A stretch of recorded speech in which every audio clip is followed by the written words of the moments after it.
Hodge. Hey everybody, Nintendo Hodge back with another Road to 600 and something video. Little late to recording this, but these are mostly my NES pickups from PRGE. If you haven't seen my previous video on my PRGE experience, make sure you go check that one out. But today we are adding in 12 NES games to the collection to bring the total to 630 NES games, 30 above the Road to 600. Pretty excited with what we have here, and I'm gonna try to remember everything the best I can on what I got, where I got it from, so on and so forth. So first one is actually not a PRGE pickup. I got this from the Toronto Game Expo. That is a copy of Cliffhanger on the NES. Not a very good game at all. A little on the pricier side, but I got a good deal from a vendor. So I was happy to add this one into the collection. Most of the games going forward are going to end up being those pricier ones. I have a bunch that are in the like $20, $30, $40, $50 range, and then a bunch that are really expensive. So I don't know where I'm going to end up, but Cliffhanger is now in this collection, and who doesn't love Sylvester Stallone?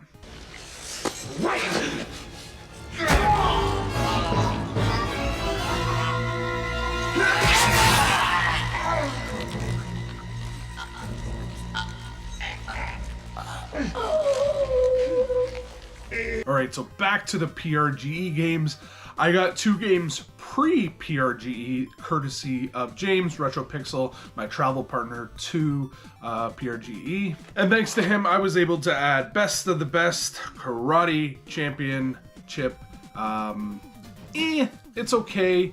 It feels more of a button mash karate type game, and then you like move over and you get stuck behind your opponent at times. It's very weird. I was doing okay on it, and then I just got my butt kicked. And then the other one he gave me, or not gave me, but gave me a good deal on, is Race America. This reminds me of like the off-road style where you upgrade your vehicles after every match. I did pretty good on it, and it was pretty fun. It's one that I would probably go back to and try again. I think the controls I didn't really enjoy that much. It was very momentum based, I believe, if I'm remembering this one correctly, and you're driving. So the second you hit something, you're like toast dead in the water, and you have to try to speed up again. And I got sore thumb, I guess it would be this thumb, from playing this game. But it was a lot of fun, and I think if I put some more time in it, it would be one I would enjoy more. I think this is one from back in the day. If I played it, I would have had more fonder memories for it. Alright, so let's go down the list on more of the common games I picked up. Again, I don't remember exactly when or where I got them all from, but there's a few that I'll have stories about or that I'll remember. I always have trouble pronouncing this one, but it's Castellar. This game isn't what you think it is, or at least it's not what I think it is when I look at it. It's like a like 2.5D where you're almost like a Cubert style game, but you're going up the side of a castle trying to make it to the top. I struggled with this one, but I could see this being a fun puzzle-esque game to complete, trying to pick the right routes to go and avoiding the enemies. Another one that I've had multiple times but I've just never picked up, or I've seen multiple times, that's King's Quest V. Way better playing these ones on a PC. I remember playing a bunch of the King's Quest series back in the day. I don't know if 5 was one of them or not, but the point and click of this style on the NES to me doesn't translate very well. Something like Princess Tomato I think works. It's less point and clicky than what this is. This is a lot of point and clicky. But yeah, King's Quest V.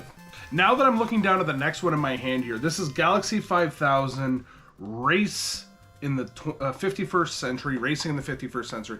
This is the one that's more, this is what I just described Race America as being. And I actually, now that I'm looking at this cover, I had a lot of fun with this one, and this is the one, thinking back to when I was a kid, if I had played this, I would have enjoyed it. I got NES thumb from playing this one, and I actually was doing really well in this, but it's, the only issue I found with this one is the tracks are very repetitive. Same style of tracks for the first, like, I think it's 4 or 5 races, and they just kind of swap colors and a few extra things. And then when you move to the next planet after the first planet, it changes quite a bit. So as a kid, I think this would be a lot of fun.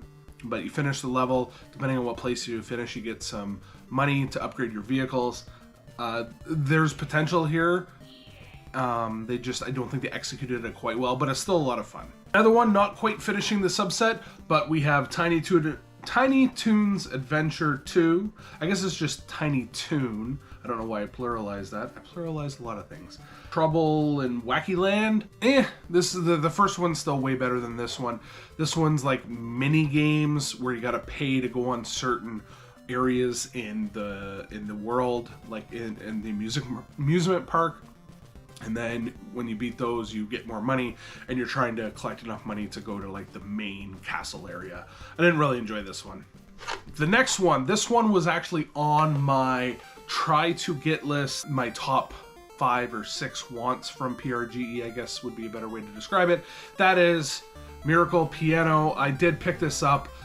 I didn't get it for the $5 that I wanted to. I think I paid $15 for it in a bundle. Can't quite remember, but I didn't see it cheaper anywhere else at the event. I think I would have to wait quite a while to get this for the $5 price tag that I wanted, but I can put it in the system and it turns on. Without the piano, I can't really test it out too well. This next one kind of not blew me away, but surprised me, and that is Rollerblade Racer. This one I think is like, there's a TV show that may have been based off of this or vice versa. There was some sort of influence together. So, as I'm editing this, I realized I was talking about roller games, which I already have, not Rollerblade Racer. I don't know, brain fart, old man fart, who knows what. But anyways, I just wanted to insert this here so people don't think I'm crazy. I remember recently seeing it in a YouTube video, and they talked about it during like the American Gladiator show that was on Netflix recently.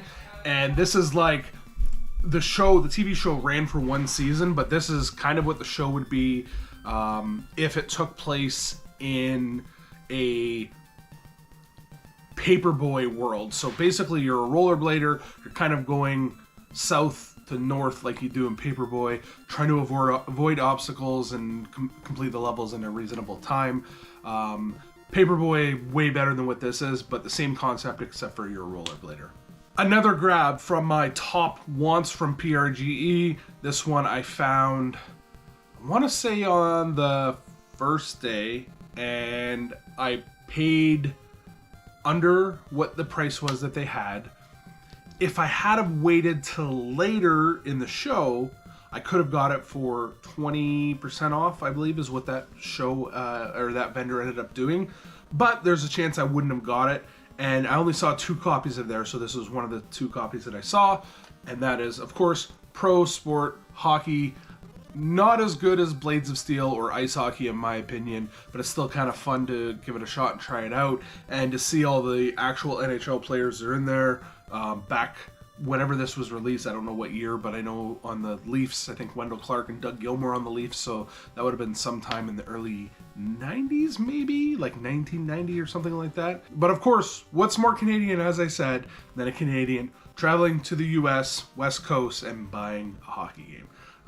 Still got a good deal on this. It was well below, not well below, but below price charting, and I was happy to add it into the collection and complete my goal, or one of my goals in my top 5 finds at PRGE. Now these last 2, these were from the same vendor I got Pro Sports Hockey from, but this was the end of the con. Literally, I think it was like the last couple hours of the con, and this vendor had all of their stuff on the table for 20% off. So Rocket Sauce and I went over, and there were some games he was looking at, and we're like, let's do a bundle. They're doing 20% off, and then maybe we can, you know, squeak out a little bit more. And sure enough, after we bundled these together, they were like kind of at price charting, knocked 20% off that, and then I got them to knock another, it was either 10 or 20. I think it was $10 off. I don't think it was 20. Got them to knock another $10 off. I actually might have the footage, so maybe I'll throw it in there. I had to come back. Unless it's gone. No, it's still here. So $60, 25% off. That's $45, right?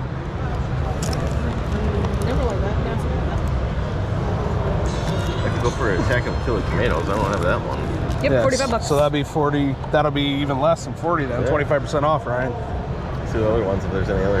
That's a harder one to find if you don't have it. James Bond Jr. I don't have that one, no. Those two together come to 75 bucks. Ooh, Color of Dinosaur, eh? Color Yeah. of a Dinosaur. I picked that one up at Too Many Games, I think. Let me do the math on some of this shit. We had it. You had it, yeah. Yeah, it looks like it got sold yesterday, either this morning or yesterday.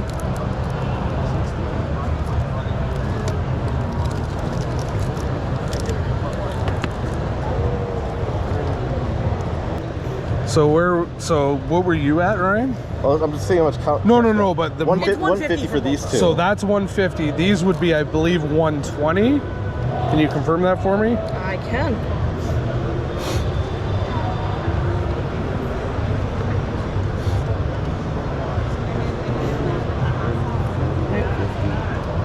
That is 160 total. Be 120. So that would be 270 total for all four, right? Yes. We do 250. Sure. You fine with that? Yeah. Okay. 50 cash. Okay. All right. Wow. I mean, this one's a little scuffed, but big shit. And we got another $20 on top of the 25% off. Yeah. So that's pretty fucking good. But we have bases loaded 4, subset complete. I now have all of the bases loaded games on the NES. This one feels like it plays like the other ones. I don't know if I have a favorite. I haven't really dumped enough time in all of them to say if I have a favorite or not. And then the other one, this I so enjoyed when I played this. I didn't know what I was getting into. Tecmo Cup soccer game. Tecmo Cup does really good stuff, or Tecmo does really good stuff on the NES, and this is no exception. It's not your typical soccer game. You move on like this weird grid when you're running, and then if a player gets close to you, it pops up and you have to make a decision. Do you pass? Do you shoot? Do you dump it? And I think there's another choice. And then you pick which choice you want to do. And it's almost like I guess like a D&D roll of the die. They don't show it, but depending on your stats, their stats, something happens. And sometimes you can kick it past them, sometimes you can shoot properly, sometimes you can pass it, and then you continue on. And then when you get to the goalie and you go to shoot to try to score on the goalie, you take your shot, and then if you're the goalie, it does the same thing. Do you want to try to block it? Do you want to try to grab it? And then there might be one other one, I can't remember off the top of my head. And depending on, again, the skill level, where the ball was shot from, so on and so forth, the different things happen. It's really cool. This, to me, I mean, it's a pricier game, but it's a hidden gem, underrated game that I think more people should experience. So, took me a little bit longer to get this video done and up, but my pickups from PRGE for the NES Road to 600, along with one game from the Toronto Game Expo, and 2 games courtesy of James Retro Pixel. Thank you again, my travel partner. Thanks again to everybody at PRGE that did some deals with me. Thanks again to my PRGE host of Eric and Melissa, the Q-Dogs. Thanks to Rocket Sauce for being there as well, and anybody else I interacted with. Very happy to see my NES collection rise to 630 NES games. Wow. I did not think I would be at this many NES games, so very happy, and looking forward to see what else I can add next. Anyways, we'll see everybody in the next video.